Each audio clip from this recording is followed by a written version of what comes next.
Hello friends, today we will learn what is Kirchhoff's current law. The algebraic sum of all currents entering and exiting a node must equal 0. This law is used to describe how a charge enters and leaves a wire junction or a node on a wire. The property of Kirchhoff's law is commonly called as conservation of charge, wherein I exit plus I enter is equal to 0. Means we can say that the amount of the current that is entering in a circuit is equal to the current which is exiting to the circuit, or the sum of the exit or enter of a current is equal to 0. Kirchhoff's current law goes by several names as Kirchhoff's first law and Kirchhoff's junction rule. According to the junction rule, in a circuit, the total of the current in a junction is equal to the sum of currents outside the junction. Let us see how it will happen. Here in the diagram, as you can see, the current I1, I2 and I3 is going towards the node. So it is entering in the node, while I4 and I5 is exiting the loop, means current is going outside, or we can say the current leaving the node. So the equation becomes I1 plus I2 plus I3 minus I4, because I4 is outside, so current is going towards to outside, so it is negative sign, and same for the negative of current I5, which is equal to 0.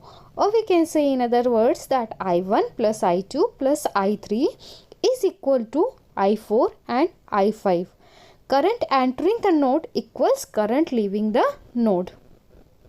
Come, let's understand by this simple single junction.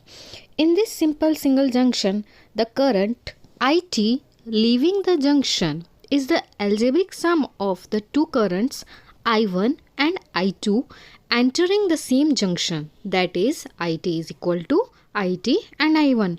Note that we could also write this correctly as the algebraic sum of IT minus in close bracket I1 plus I2 is equal to 0.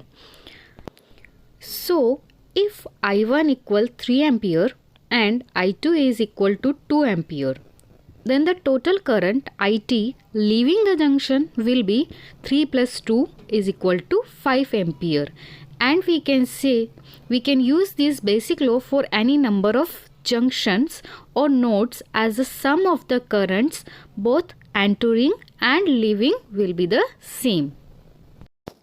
Also, if we reversed the directions of the currents, the resulting equation would still hold true for I1 or I12, as I1 is equal to IT minus I2, means we can say 5 minus 2 equal to 3 amperes, and I2 equal to IT minus I1. 5 minus 3 is equal to 2 ampere. Thus, we can think of the currents entering the junction as being positive, while the ones leaving the junction as being negative. Let's look how we could apply Kirchhoff's current law to resistors in parallel, whether the resistance in those branches are equal or unequal. Consider the following circuit diagram. In this simple parallel resistor example, there are two distinct junctions for current. Junction 1 occurs at node B and junction 2 occurs at node E. Thus, we can use Kirchhoff's junction rule for the electrical currents at both of these two distinct junctions. For those currents entering the junction and for those currents flowing or leaving the junction, to start all the current, IT leaves the 24 volt supply and arrives at point A, and from there it enters node B. Node B is a junction, as the current can now split into two distinct directions, with some of the current flowing downwards and through resistor R1 with the remainder continuing on through resistor R2 via node C. Note that the current flowing into and out of a node point are commonly called branch currents. We can use Ohm's law to determine the individual branch currents through each resistor. As we know, the formula of the current I is equal to V upon R. For current branch B to E through resistor R1.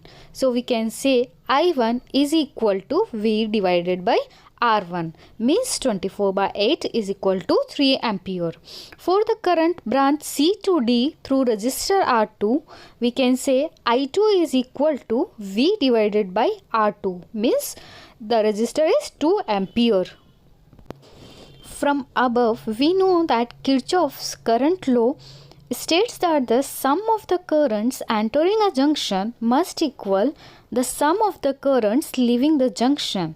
And in our simple example above, there is one current IT going into the junction at node B and two currents leaving the junction I1 and I2. Since we now know from calculation that the current leaving the junction at node B is I1 equals 3 amperes and I2 equals 2 ampere, the sum of the currents entering the junction at node B must equal 3 plus 2 equal to 5 ampere. Thus we can say the sum of input current is equal to IT, which is 5 ampere. In our example, we have two distinct junctions at node B and node E. Thus, we can confirm this value for IT as the two currents recombine again at node E. So, for Kirchhoff's junction rule to hold true, the sum of the currents into point F must equal the sum of the currents flowing out of the junction at node E.